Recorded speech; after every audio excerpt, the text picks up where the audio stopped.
برطانوی national crime agency کی شہباز شریف کے خلاف تحقیقات لندن۔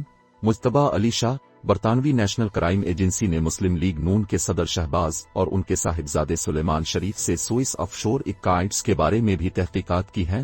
NCA معلوم کرنا چاہتی تھی کہ ذوالفقار احمد نے شریف فیملی کی رقم آف شور اکائٹس میں تو نہیں رکھی۔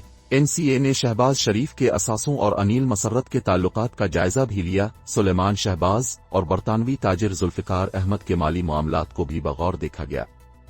کئی بزنسز کے مالک ذوالفقار احمد اپریل تا نومبر 2019 میں سلیمان کے اکائٹس میں 204,940.59 پاؤنڈ منتقل کیے تھے۔ ذوالفقار احمد کی آف شور کمپنیز میں شریف فیملی کا نام تلاش کرنے کے لیے سوئٹزرلینڈ، اٹلی، امریکہ اور دبئی میں بھی تحقیقات کی گئی۔ ذوالفقار احمد کے تمام اکائٹس کا تفصیلی جائزہ لیا گیا۔